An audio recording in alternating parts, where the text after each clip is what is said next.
I recently held a summit between my head and my gut. All year long, my brain has been pumping cortisol into my body and causing stress eating. It's been pumping endorphins and causing that, oh, this is too good to stop, I can't quit eating. And while I've been trying to focus on my job, it's been sitting in the back seat going, are we there yet? Like a 5-year-old begging for a Happy Meal. In the process, my poor tummy has started to feel like an overworked assembly line employee. Stuffing a little bit here, sticking a little bit on that shelf, just trying to keep up.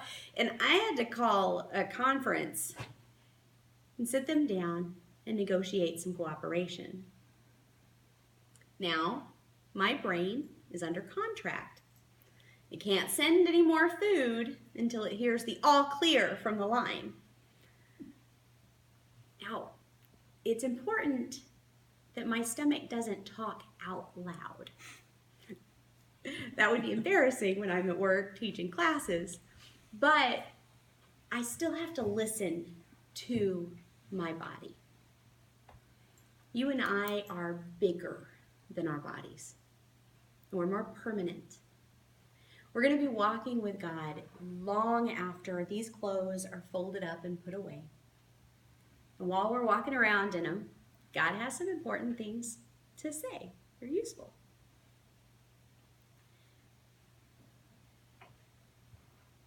I just want to say, before I go too far, that in order not to call my maker and friend it, I refer to God as him.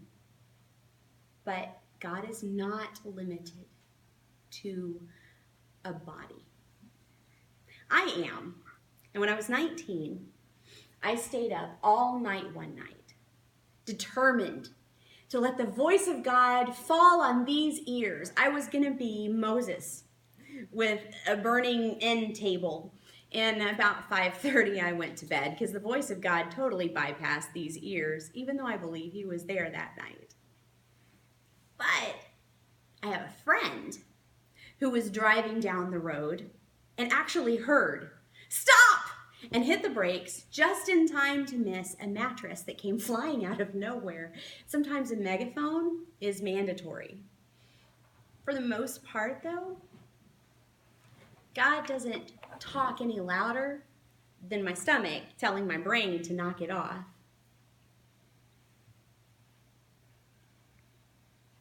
We're going to talk about how we hear him.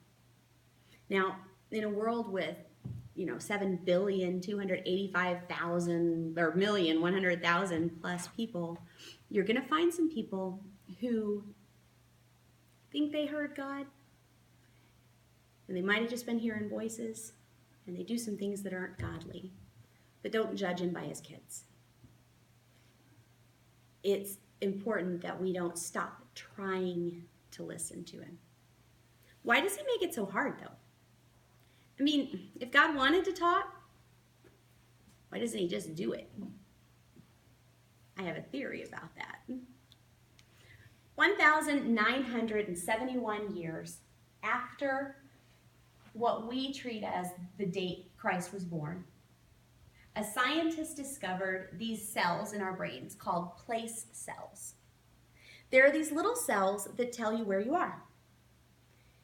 44 years after that, a couple of other scientists discovered theta cells and grid cells and head direction cells and all these other cells that work with the place cells to get you from your couch to your kitchen.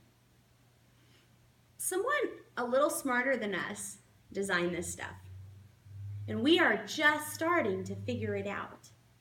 So even though we feel all grown up and we feel really smart, we're a little bit like toddlers, learning to understand a fully grown parent, or maybe a grandparent, someone who understands more about raising kids, right?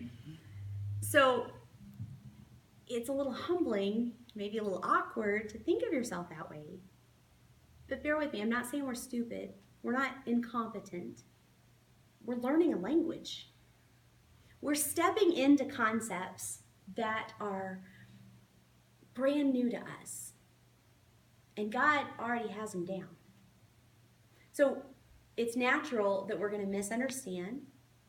We're going to make some mistakes. That doesn't mean he's not talking, and it doesn't mean that we're better off just living as toddlers. So, if we know that, let's get to it. What does God sound like? What are we listening for? Why are we listening in the first place? When I was a teenager, I used to do these dramatic lines. See if you recognize this one. Why should I talk to you? You never listen to me anyway. Anyone? Followed by the hair toss and the huff and the head for the nearest exit. And as I've grown up, I realized that communication is more productive. A 40-year-old doing the hair toss and the huff and the head for the door is a really silly thing to watch. Communication is what builds relationships. God's a person. I don't think like he does. His ways are different than mine. I don't get where he's coming from a lot of times, but it took us thousands of years to figure out where we're coming from, the navigational system he put in our own heads.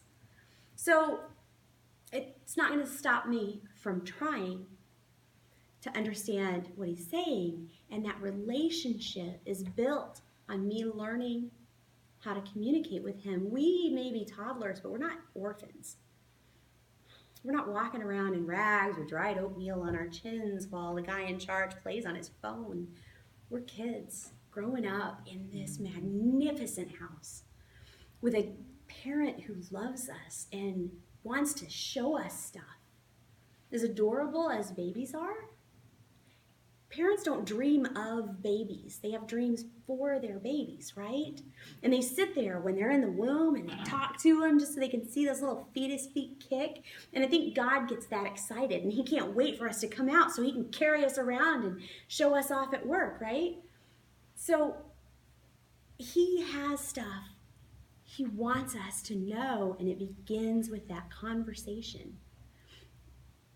What does he sound like? What are we listening for?